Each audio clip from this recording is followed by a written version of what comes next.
नमस्कार नमस्कार नमस्कार दोस्तों, मैं Niklesh Jain Hindi chess base channel पर आप सभी का हार्दिक अभिनंदन करता हूं। दोस्तों, जैसा आप सभी जानते हैं, अभी FTX कप चल रहा है, क्रिप्टो कप, और इसमें कल सेमीफाइनल की लड़ाई चालू है। क्वार्टर फाइनल का पहला दिन हुआ, आज दूसरा दिन होगा। कल क्वार्टर फाइनल के पहले दिन मैग्नस कार्लसन और हिकारू नाकामुरा के बीच 4 रैपिड हुए, जिसमें स्कोर रहा 2-2। बड़ी बात ये रही कि पहले नाकामुरा जीते और एक समय तो 2-1 से भी आगे थे। चौथा मैच कार्लसन ने जीत के इक्वलाइज किया।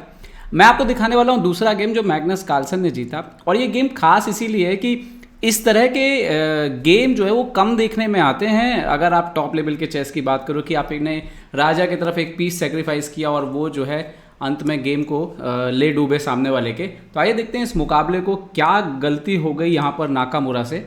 सफ़ेद मोहरों से खेल रहे थे मैग्नस कार्लसन, काले मोहरों से नाकामुरा खेल रहे थे। E4, E5, night F3, night C6, bishop C4, bishop C5। तो इटालियन से शुरुआत हुई, कासल किया यहाँ पर मैग्नस कार्लसन, बिल्कुल नॉर्मल खेल रहे थे। नाइट F6, D3, कैसलिंग यहाँ पर उन्होंने भी की नाकामुरा ने। सो H3, जवाब दिया H6। H6 टॉप मूव नहीं है, D6 खेला जाता है, लेकिन H6 भी काफ़ी खेला जाता है। यहाँ पर C3 किया मैग्नस कार्लसन ने, अपोनेंट ने जवाब दिया D6, अपना बिशप खोलते। तो यहाँ तक सब कुछ एकदम ठीक चल रहा था। और यहाँ पर मैग्नस कार्लसन वो खेलते हैं लाइन जो कि कम खेली जाती है। यहाँ पर अगर अधिकतर आप देखोगे तो जो लाइन खेली जाती है, इस पर सबसे ज़्यादा लाइन खेली जाने वाली, सॉरी यहाँ पर रुकी 1 है, देन A5, और यहाँ पर चाल बदली गई। यहाँ पर मैग्नस कार्लसन खेल सकते थे जैसे नाइट BT2, जो ज़्यादा खेले जाने वाली लाइन है, या फिर A4 खेला जाता है इस बिशप के लिए जगह बनाते हुए, या फिर बिशप B3। वाइट बहुत जल्दी सेंटर ओपन करता नहीं है इस पोजीशन में, लेकिन इसमें मैग्नस कार्लसन के दिमाग में कुछ तो था, और कई बार वो इस तरह की चीज़ें लेकर के आते हैं। D4, बिशप B6, सो bishop E3, E into D4 और C इंटू D4, और यहाँ पर D5। मतलब एक्चुअली आप देखो ना तो ऑलरेडी ब्लैक को इक्वलिटी मिल गई है, क्योंकि उसने सेंटर भी तोड़ दिया है। E into D5, night E7, और next movement night into D5 आने वाला है। यहाँ पर मैग्नस कार्लसन खेलते हैं night C3, night into D5 और क्वीन D2। अब कितने आपने, मेरे ख्याल से जितने भी लोग आप लोग चेस खेलते हो, बहुत बार आपने हमेशा जब भी क्वीन D2 और बिशप H6, ये इसका जब थ्रेड बिशप E3 का मिलता होगा, तो बिशप H6 आपके दिमाग में सीधा आता है कि कहीं बिशप इंटू H6 सेक्रीफाइस तो नहीं आ रहा। टॉप लेवल पे आजकल ऐसा बहुत कम देखने को आता है कि ओपनिंग की 14-15 चाल हुई हैं, और यहाँ पर एक्चुअली में करुआना और नाकामुरा का इसमें गेम हुआ था, जिसमें नाकामुरा ब्लैक थे, इसी सब कुछ इसी लाइन पे, और यहाँ पर नाकामुरा ने नाइट इंटू E3 मार दिया था।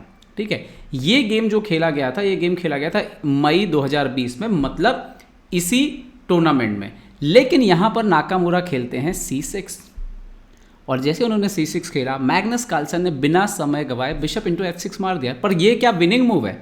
क्या कार्लसन जीत रहे हैं? एक्चुअली में ऐसा नहीं है। G into H6, queen into H6 के बाद यहाँ पर सही डिफेंस है। आप पॉज करिए और सोचिए कैसे डिफेंस करेंगे। बहुत अच्छी चाल है ताकि आपको समझ में आए कि किस तरह से आप डिफेंस कर सकते हैं इस तरह की पोजीशन में जब बिशप सेक्रीफाइस दिया जाता है। यहाँ पर स्टैंडर्ड जो रिप्लाई होता है अधिकतर, वो होता है नाइट H7।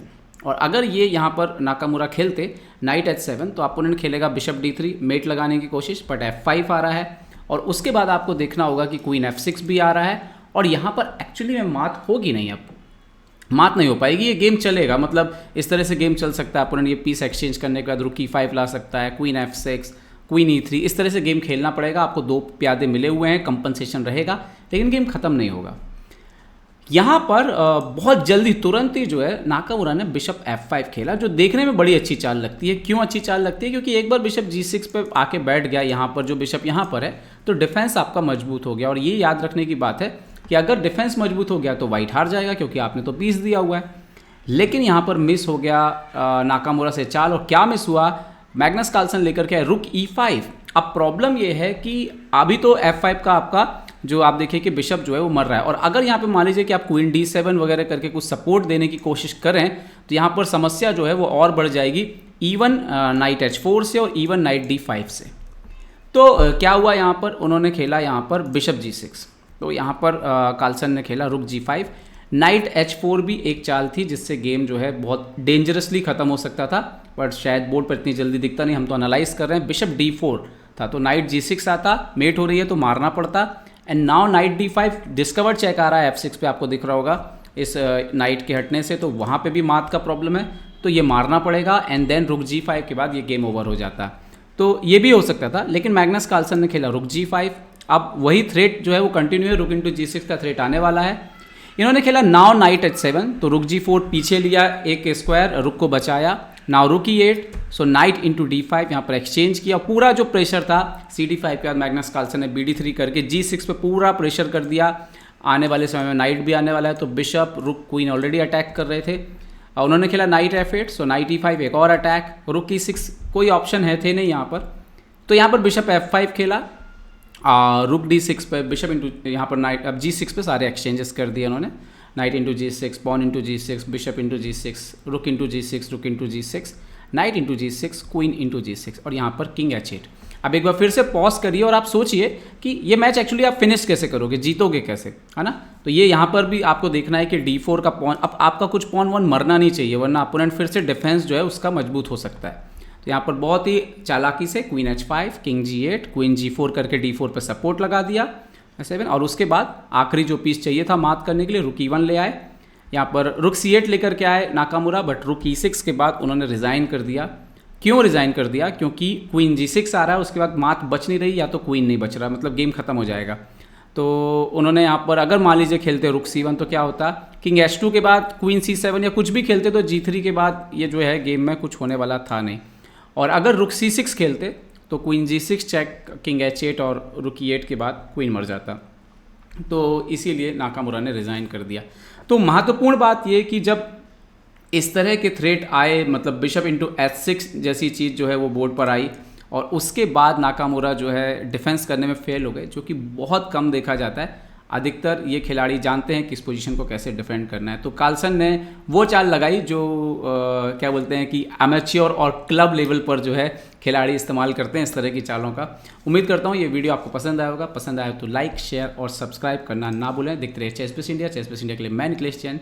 जय हिंद। तो उम्मीद है आपको हमारे वीडियो पसंद आए होंगे। अपने सुझाव हमें जरूर दें और याद रखें, शतरंज की हर छोटी बड़ी खबर के लिए जुड़े रहें चेस बेस इंडिया चैनल से। जी हाँ, चाहे वो खिलाड़ियों के इंटरव्यू हो या फिर वो खेल का विश्लेषण, चेस बेस इंडिया हमेशा आपके लिए खबरें लाएगा सबसे तेज, सबसे जल्दी। सब्सक्राइब करें Hindi chess base India channel को। अगर आप यूट्यूब पर देख रहे हैं तो सब्सक्राइब करें और साथ ही साथ बेल आइकॉन दबाना ना भूलें दोस्तों, क्योंकि इसी से मिलेंगे आपको सारे नोटिफिकेशन। फेसबुक पर देख रहे हैं तो जरूर लाइक और शेयर करना ना भूलें।